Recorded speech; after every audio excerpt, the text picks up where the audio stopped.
Қайырлы күн, құрметті желі қолданушы оқырман қауым. Ей тәкаппар дүние, маған да бір қарашы, танисың ба сен мені, мен қазақтың баласы, деп жырлаған ақиық ақын Қасым Аманжоловтың туылғанына 110 жыл толуына орай от ауызды, орақ тілді, қайсар ақын атты ақпаратты сағатты назарларыңызға ұсынамыз. Дүниеге келер әлі талай қасым, оларда бұл қасымды бір байқасын, дауылдай өртке тиген өлеңімді Қасымның өзі емес деп кім айтасын? Өлең авторы Қасым Аманжолов 1911 жылы Қарағанды облысының Қарқаралы ауданы Қызылкешен қыстауында дүниеге келген. 1923 жылы Ахметжан ағасы Семейдегі бастауыш мектеп-интернатқа түсіреді. Мектептен кейін Семейдегі мал дәрігерлік техникумына оқиды. Оқуын тәмамдаған соң Оралдағы педагогикалық институтқа түседі.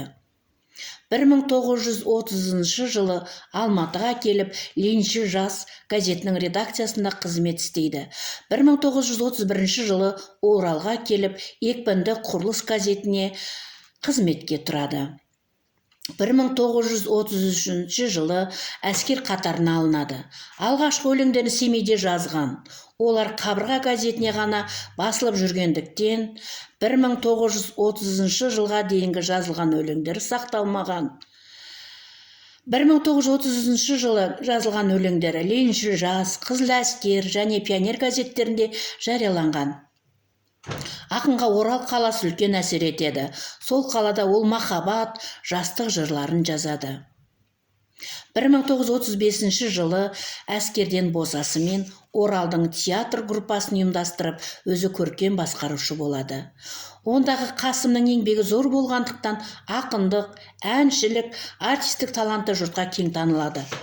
1936-1941 жылдары Қасым Аманжолов Алматыға келіп Социалистік Қазақстан, Лениншіл жас газеттерінде жазушылар одағында қызмет істейді. 1939-1941 жылдары Нартәуекел, Дауыл, Көкшетау, Орамал, Сұлтанмахмұт туралы баллада өлеңдерін жазады. Пушкин, Лермонтов, Шевченко, Маяковский шығармаларын қазақ тіліне аударады. Қасым ақын сонымен қоса әнмен домбыра, сырнай, скрипка, пианино тартады. Осы өнерімен халыққа кең танылады.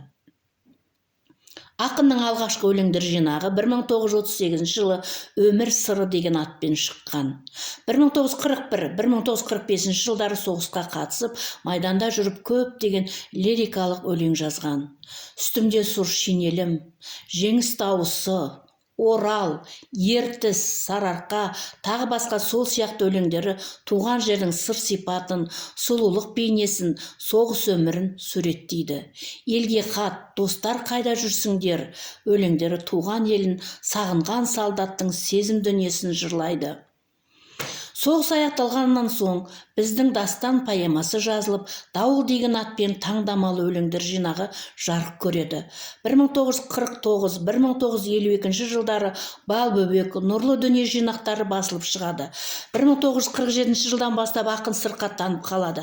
Қандай ауыр халде жатса да өлең жазуын тоқтатпайды. Өзінің ақындық өмір туралы жазады.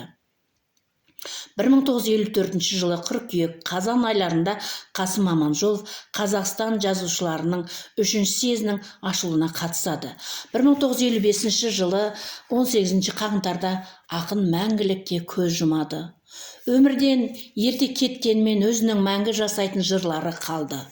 Ақынның жарқын бейнесі халық жүрегінде мәңгі сақталады.